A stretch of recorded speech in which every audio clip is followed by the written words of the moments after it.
Assalamualaikum warahmatullahi wabarakatuh. Halo semuanya, perkenalkan nama aku Sasi Kirana Eko Wibowo dari 11 semester F5 absen 29. Dan hari ini aku bakalan ngebahas tentang jurnal penyesuaian. Jadi, jurnal penyesuaian adalah jurnal yang dibuat untuk menyesuaikan saldo rekening ke saldo sebenarnya sampai dengan akhir periode pelaporan atau untuk memisahkan pendapatan dan beban dari suatu periode dengan periode lainnya. Tujuannya untuk memisahkan biaya yang sudah menjadi beban di suatu periode akuntansi dengan yang belum. Selain itu, jurnal penyesuaian juga dilakukan untuk memisahkan pendapatan yang sudah menjadi hak perusahaan dan yang belum. Akun-akun yang dibuat jurnal penyesuaian. Yang pertama, ada beban dibayar di muka. Beban dibayar di muka, misalnya premi asuransi atau sewa, perlu disesuaikan karena sebagian beban tersebut telah digunakan selama periode akuntansi. Yang kedua, ada pendapatan diterima di muka.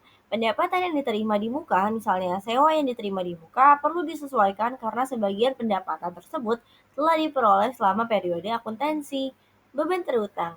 Beban terutang yang masih harus dibayar, misalnya upah atau bunga, perlu disesuaikan karena beban tersebut sudah timbul tetapi belum dibayar pada akhir periode.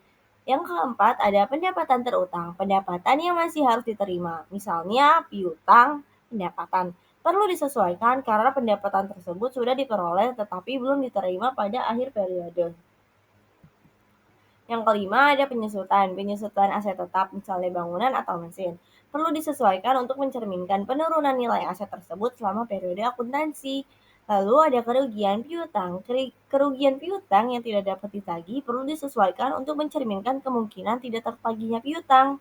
Lalu yang ketujuh ada perlengkapan. Perlengkapan yang digunakan selama periode akuntansi perlu disesuaikan untuk mencerminkan pemakaiannya. Dan yang terakhir ada persediaan. Persediaan barang dagang perlu disesuaikan untuk mencerminkan perubahan nilai persediaan di akhir periode. Nah, ini adalah salah satu contoh jurnal penyesuaian. Ini ada contoh soalnya, dan kita bakalan coba ngerjain. Jadi yang pertama, kita cari pendapatan surat bunga berharga. Surat berharga diberikan bunga 18% per tahun dan dibayar tiap 6 bulan. Karena laporan per 31 Desember, bunga 4 bulan dari bulan September sampai Desember perlu diakui. Jadinya 30 juta dikali 18% dikali 4 per 12 sama dengan 1.800.000. Lalu yang kedua, beban gaji yang masih harus dibayar. Gaji bulan Desember sebesar 450.000 belum dibayar, namun harus tetap diakui sebagai beban dan kewajiban perusahaan. Lalu yang ketiga ada pendapatan diterima di muka. Sebesar 500.000 dari pendapatan salon sudah diterima di muka, namun belum menjadi hak perusahaan sehingga perlu disesuaikan. Lalu yang keempat ada beban asuransi. Dari total perserikat asuransi 2.400.000 yang masih berlaku hanya 600.000, sehingga sisanya 1.800.000 sudah menjadi beban. Lalu yang kelima ada kerugian piutang tak tertagih.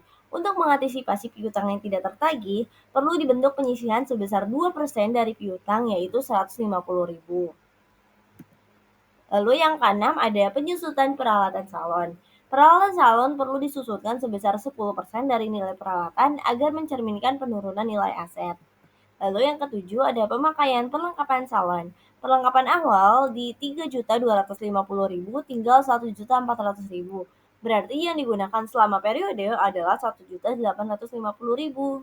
Nah, sekian presentasi saya tentang jurnal penyesuaian. Kurang lebihnya mohon maaf. Terima kasih sudah mendengarkan. Wassalamualaikum warahmatullahi wabarakatuh.